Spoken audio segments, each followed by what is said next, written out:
G'day guys and welcome back to AdosTheGreat YouTube channel. In today's video guys, we are going to be ranking NRL coaches.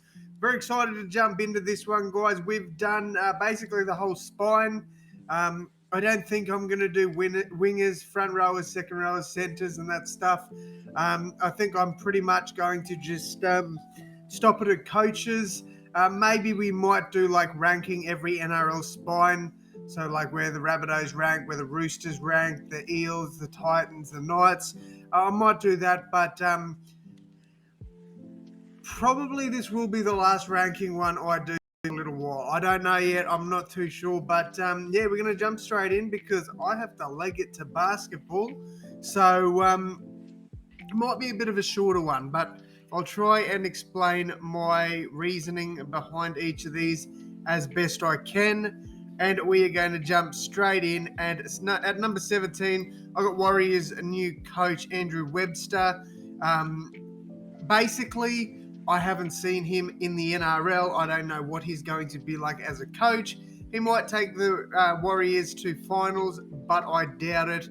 So for me, he's at number 17. Don't get me wrong. If the Warriors have a good year, he has a good year. I think that everything goes well. But and he definitely makes his way back up. But for now, I've got to have him at 17th. Same can be said for Cameron Ciraldo. I understand, he's sort of proven himself at the Panthers, but this is a new beginning for him. I can't rank him higher than 16th at the moment. I do think that by the end of the season, he's probably going to be a top 8 coach, maybe top 10. But for now, I've got to put him at 16th. And some of you guys might disagree with that. But if I'm being completely honest with you, I can't rank him any higher. He's been an interim coach for the Panthers while Cleary was out with, I think he had an illness, maybe COVID, I can't remember. And he's done well when he's, had to step up. But we just haven't seen enough of him in the NRL. And I personally think that is a very fair ranking. All right, next up. This is tough. It's okay. So 15 is tough because there's plenty of decent coaches here. But to be honest, I'm going to go Adam O'Brien. Again, a lot of you guys might disagree with this. I believe he had a pretty good career over in the Super League and for like reserve grade and stuff like that. But he hasn't done much for Newcastle. Kalen Ponga, he's got a superstar in Ponga. He hasn't been able to get the best out of him. I personally think he'll be the first coach sacked if it's not Anthony Griffin. And I'm sorry, Knights fans, but I can't rank him any higher than this. I do apologise. All right, next up, I'm going Seabold. Yeah, look, I understand with his time at the Rabbitohs, he was very good. A rookie coach took them all the way to a preliminary final, but then he went to the Broncos and absolutely derailed their progression, in my opinion. I think he was a pretty poor coach for the Broncos. I can't see him doing all that great with Manly. I'd love to be proven wrong, but unfortunately, I've got Seabold at number 14. I understand you guys might think, hey, man, like there's a lot of coaches on here that should be under Seabold. I disagree. I do think Seabold is a bottom 4 coach in the NRL until he's proven himself. That Rabbitohs team was arguably one of the best teams we have fielded in a long time. I get we made the grand final in 2014, but when you look at how stacked that team was as well in, I think it was 2018, it was remarkable how good that team was, and he was obviously going to make prelims. He was obviously going to do it. So, look, maybe I'm just, I've got a hard feeling towards him. That might be all it is, but I think he really aided in the Broncos' regression, and Kevin Walters has had to pick up the pieces a bit. All right, next up, number 13. I'm going Justin Holbrook, and I understand as well, kind of like Adam O'Brien, he's done well over in the Super League. He just hasn't brought it over to the Titans. NRL's a different game, man. It's a different game, and I think that every coach that we've got below is better than Holbrook. again, you never know. With a better system, Holbrook might look like a better coach, but I just feel like he's done nothing really of note for the Titans, and I feel like his journey with the Titans has been very disappointing. All right, next up, I've got to go Hook. Got to go Anthony Griffin. I think he's going to be the first coach sacked in 2023. One of these two, I think, or potentially Holbrook, depending on how their team starts off the season. I think one of these three will be the first one sacked. But I think Griffin's had a relatively decent career. With the Dragons, he hasn't been that great, but at the same time, he hasn't really had a decent squad. And you know, I get he's got Ben Hunt and a few other decent players on the roster, but like I think that Holbrook's arguably got a better squad. Um, Adam O'Brien's arguably got a better squad. So yeah, I think that what Griffin's done in his career is fine. It's been pretty good. I mean, the Dragons only missed the top 8 by like 2 or 4 points last year. Like, I think they overachieved. So I think a little bit of credit needs to go to Hook, but I do think he will be hooked early this season. All right, number 11. This is where it gets a bit spicy here because it's difficult. All right. Now, some potentials for number 11. Obviously, Kevin Walters. Timmy Sheens could be a potential. We haven't seen him coach in the league for a while, but I do still think he is ranked fairly high in comparison to most of these coaches. We've got Jason Demetrio, who's definitely up for conversation for this spot. I am going to go Kevin Walters. I don't want to disrespect Kevin. I think he can be a great coach in the NRL. I think the playing team just needs to trust him a bit more as the coach. And I think he kind of needs to trust them a bit more as players as well. I think there's a little bit of trust lost there. And from what I'm hearing, he's turned that around in this off season. So I wouldn't be surprised if Walters does rank higher than a lot of these other coaches that I'm going to pick above him. First and foremost, we've got Jason Demetrio. Yes, I know, probably a biased pick, but rookie coach in his first year of the NRL, took his team to the preliminary finals. Look, you guys can come at me all you want, and I know you will, for saying that Demetrio is this is a biased take because, I mean, Seabold did the same thing, but when you look at it, like in the past, when Wayne Bennett leaves the club, he leaves them in turmoil. There's a lot of dramas, and they miss out on finals most of the time. So I think what Jason Demetrio has done in his first year with South Sydney is amazing. Rookie coach, rookie halfback, a lot of gun players left. Adam Reynolds, Benji Marshall, Dane Gagai, he filled them with players like Lockie Ilias, Isaiah Tass, players like that. So I think with the tools he had, he's done a lot better than what Seabold did with the Rabbitohs. They had completely different sides. And I just think Jason Demetrio in his first year with the club was outstanding. All right, next up. It hurts me to do this because I think he is such a good coach, especially from what we've seen in the past. But I've got to put Sheens at 9.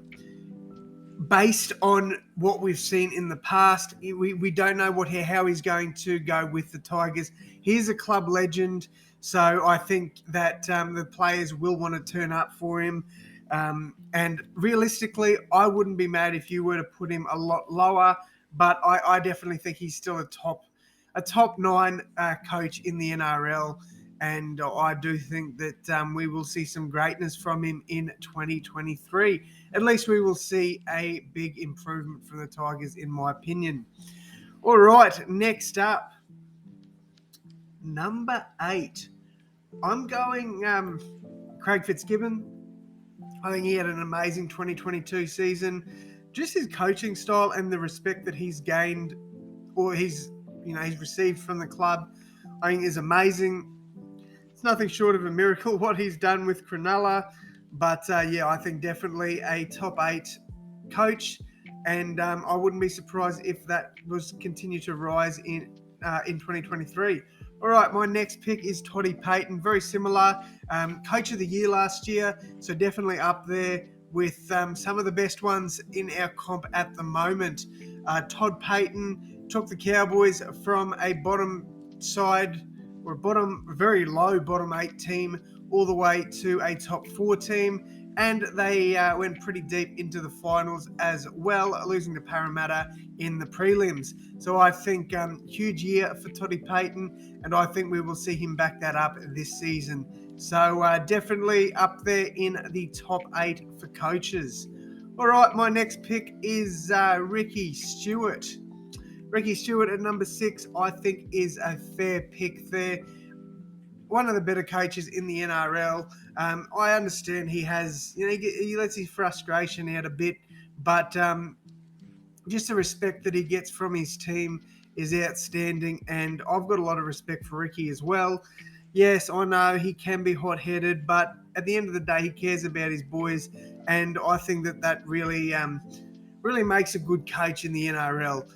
It took the Raiders to a grand final back in 2019, and definitely definitely still a good coach in the NRL in my opinion. So I know some of you guys might disagree that I've got him in the top 6, but I think he definitely deserves it. All right, next up, I'm going Brad Arthur. And I know, he's another one that people are saying could be on the chopping block this year, depending on how Parramatta go. Man, he's just taken the team to a grand final. They've been in plenty of finals over the last few years. So I think it's a bit disrespectful to say he's on the chopping block. I don't think he gets sacked. I think, Paris still have a pretty decent year and make the top 8. I think he's a top 5 coach in the NRL. And I understand if people are going to disagree with me. Completely get that. But again, yeah, I think he's a very good coach. Next up, I've got Ivan Cleary. Again, you guys might disagree with me on this, but I think the 3 coaches listed above him that I will be listing above him are some of the greatest coaches we have ever seen in the NRL. Cleary is still fairly young when it comes to coaches.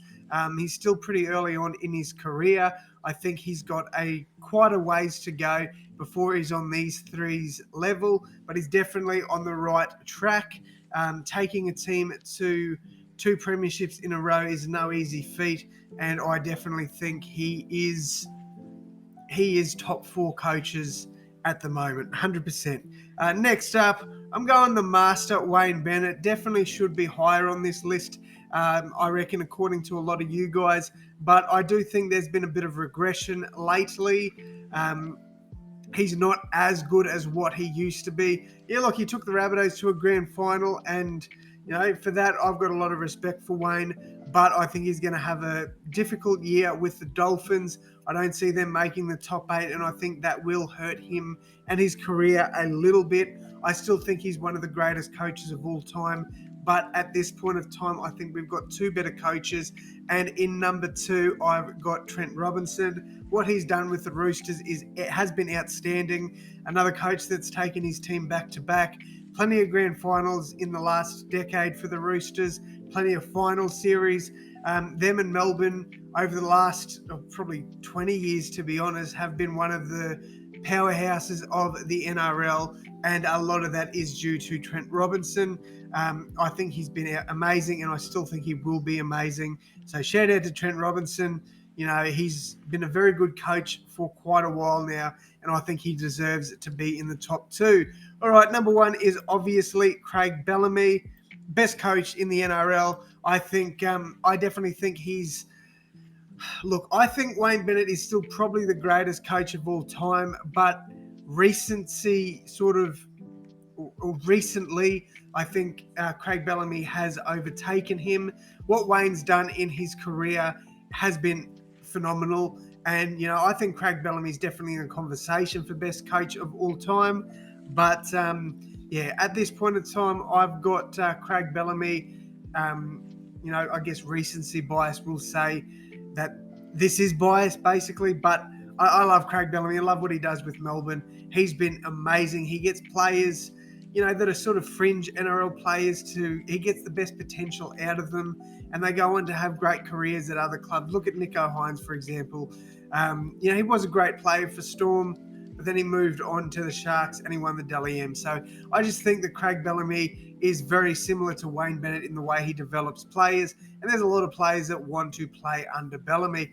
And for a coach to do that for so long with one club is just outstanding. So I've got to give credit to Craig Bellamy. But yes, guys, that is going to wrap it up from me. I know there's going to be a few controversial takes here, and I would love your opinions down below in the comments. I personally think these three are locked in. I wouldn't change anything about them. I think Ivan Cleary's fair to be in fourth.